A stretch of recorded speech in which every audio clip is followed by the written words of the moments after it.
du 5 au 9 décembre 1952, nous assistons à Londres à des cas de maladie, à des cas de décès très graves. Quelle est la cause? La pollution atmosphérique. Oui, la pollution atmosphérique. Alors, on avait remarqué en ce moment-là, en 1952, un grand smog qu'on appelle généralement le smog de Londres, qui a eu pour effet plusieurs conséquences sur la population, parce qu'ils ont eu des maladies respiratoires, parce qu'aussi, on a eu aussi une augmentation du nombre de décès durant ces années-là. Une seule cause, la pollution atmosphérique par le smog de Londres. Ce n'est pas tout. Dans les grandes villes comme New Delhi en Inde ou encore les grandes villes de l'Inde qu'on ne peut pas citer ici, il y a encore des pollutions atmosphériques. De nombreuses personnes meurent de jour après jour, semaine après semaine par des cas de pollution atmosphérique. On peut aussi citer la grande ville qui est Pékin, qui se retrouve en Chine ou qui se trouve en Chine, où là-bas aussi nous avons des pics de pollution chaque année concernant la pollution atmosphérique. Ce cas n'est pas anodin dans le monde parce qu'on peut citer aussi le cas de Los Angeles qui a lui-même son propre smog, on appelle le smog de Los Angeles, et on a aussi des pics de pollution qui entraînent des morts et des maladies très graves. Ce n'est pas tout, il y a des décès aussi liés dans le monde par la pollution de l'air intérieur, par exemple dans l'air de la maison, lorsqu'on fait la cuisine, lorsque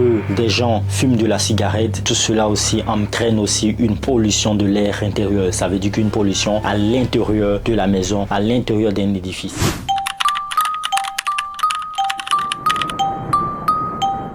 Bienvenue, mesdames, mesdemoiselles et messieurs, sur la chaîne Science et Culture TV. Comme vous l'avez remarqué dans ces derniers jours ou dans ce mois-ci, nous parlons d'un sujet d'une haute importance. Ce sujet-là, c'est la pollution de l'air. Et aujourd'hui, on va parler d'un sujet très important, c'est la pollution atmosphérique. Restez jusqu'à la fin. Il y a des informations et il y a des choses très importantes que vous devez savoir. Des choses qui vont bouleverser tout ce que vous avez appris et des choses qui vont vous en apprendre plus. Restez scotchés jusqu'à la fin de cette vidéo. Suivez très bien cette vidéo. Dernièrement, on avait parlé de la pollution atmosphérique. Aujourd'hui, nous allons parler de manière précise et en détail de cette pollution. Déjà, où est-ce que cette pollution a commencé? Comment est-ce qu'elle se répartit? Et comment est-ce qu'elle peut influencer les autres continents qui sont à côté ou bien même les autres pays qui sont à côté? Et c'est quoi le phénomène de pollution transfrontalière? C'est ce que nous allons expliquer dans cette vidéo. Pour commencer cette vidéo, il faut noter que depuis des siècles et des siècles, depuis que l'homme a colonisé cette terre, il ne peut s'empêcher de respirer. Oui, l'homme respire, les animaux respirent, les plantes respirent et bien sûr tout être vivant sur cette planète respire. L'homme a besoin du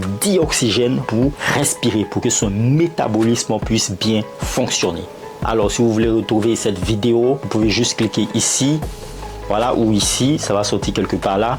Voilà, qui va vous montrer en fait cette vidéo qui parle du dioxygène en long et en large. Aujourd'hui, nous allons parler d'un sujet très important, c'est le fait de la pollution atmosphérique. Donc, comme nous l'avons dit, l'homme respire pendant des années et cet homme-là, il a besoin du dioxygène. Avant, l'air était un peu plus pur parce que l'air est composé du dioxygène à 21% environ, du diazote à 70% et le reste du pourcentage, bien sûr, est composé de gaz rares comme le néon, comme l'argon, comme le xénon, etc.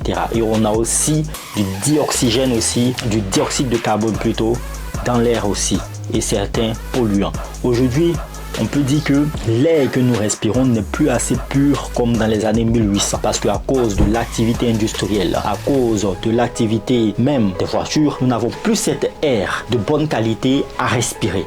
Ce qui fait qu'aujourd'hui, nous respirons une air qui est de faible qualité, plus que dans les années auparavant, puisqu'il y a 20 ans, puisqu'il y a 30 ans, puisqu'il y a 40 ans auparavant, nous respirons une air qui n'est plus de bonne qualité. Alors, pourquoi est-ce que cette air-là n'est plus de bonne qualité? C'est ce que nous allons étudier aujourd'hui. Alors, il faut remarquer que tout a commencé déjà par la révolution industrielle. Oui, il faut noter la révolution industrielle. Qu'est-ce qui s'est passé à partir du 19e siècle? À partir du 19e siècle, la révolution industrielle a commencé. On a commencé maintenant à faire fonctionner les engins, le train et plusieurs engins encore grâce à la combustion de matières fossiles telles que le charbon et le pétrole.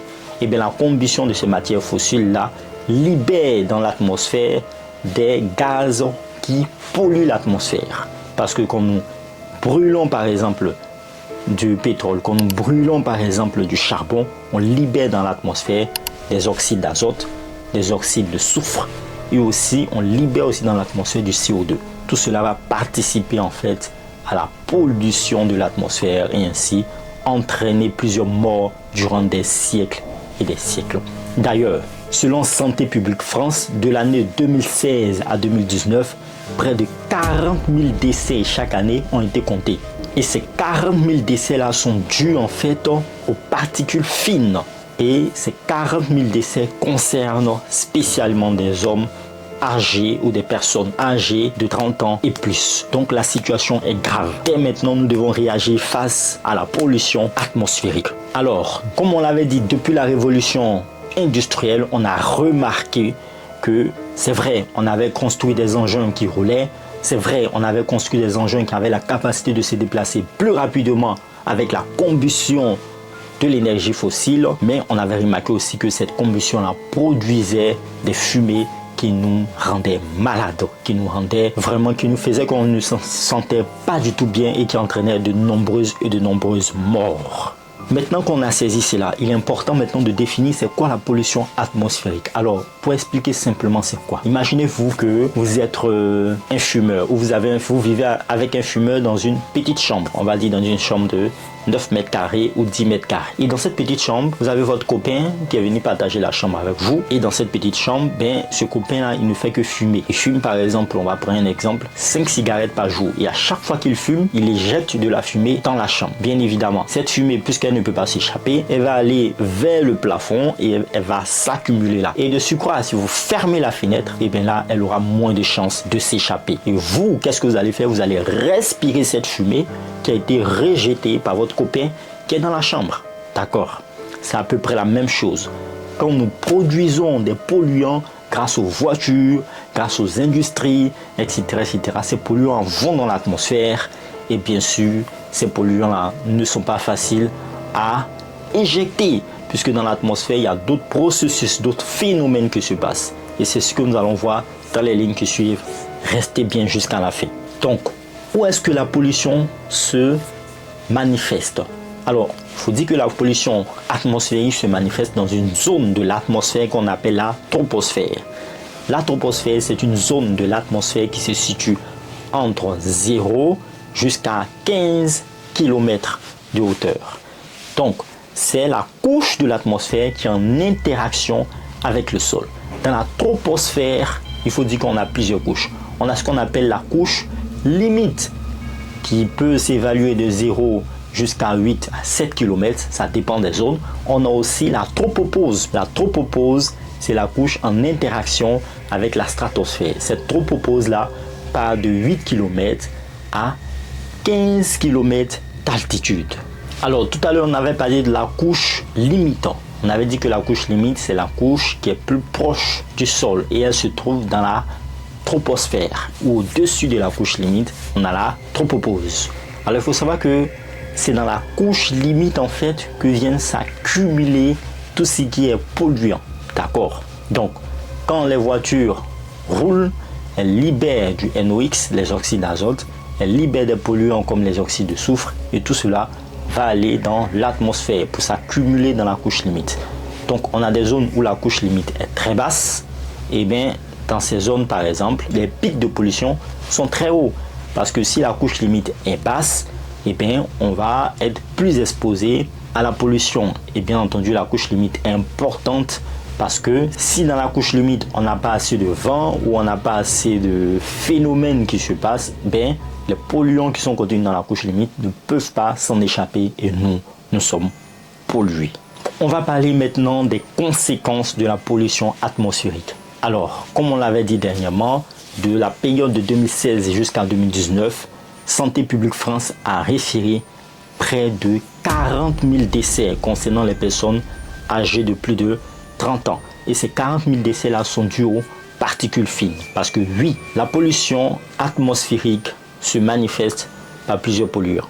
Déjà, les polluants impliqués dans la pollution atmosphérique sont les oxydes d'azote, les oxydes de soufre et aussi les particules fines. Donc, comme première conséquence, on peut citer ici les morts et les maladies graves de respiration. Ensuite, comme deuxième conséquence ici, on peut citer ici les pluies acides. C'est quoi les pluies acides?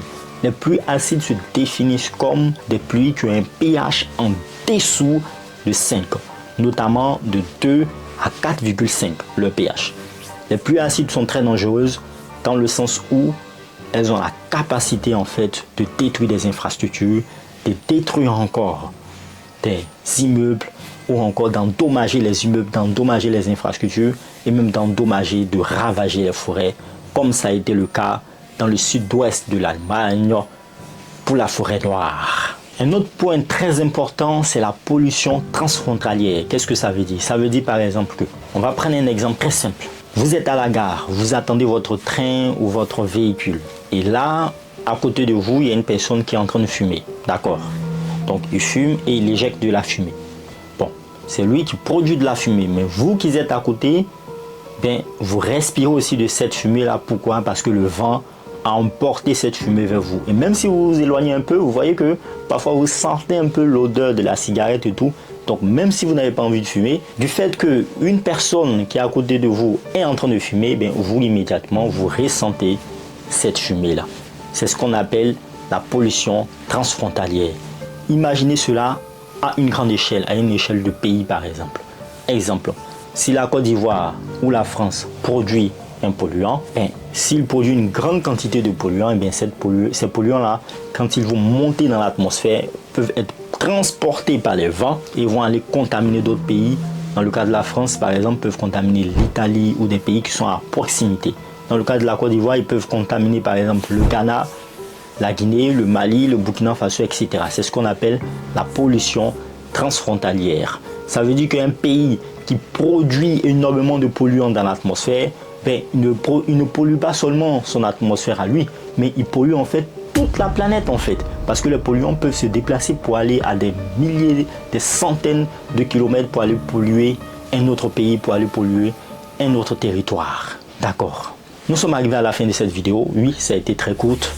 Oui, on va essayer maintenant de faire des formats un peu plus réduits pour que tout le monde puisse suivre. C'est à chacun d'entre nous d'être conscient de nos gestes de tous les jours. Les polluants atmosphériques sont un sujet d'actualité et sont vraiment dangereux pour l'humanité et pour les générations à venir.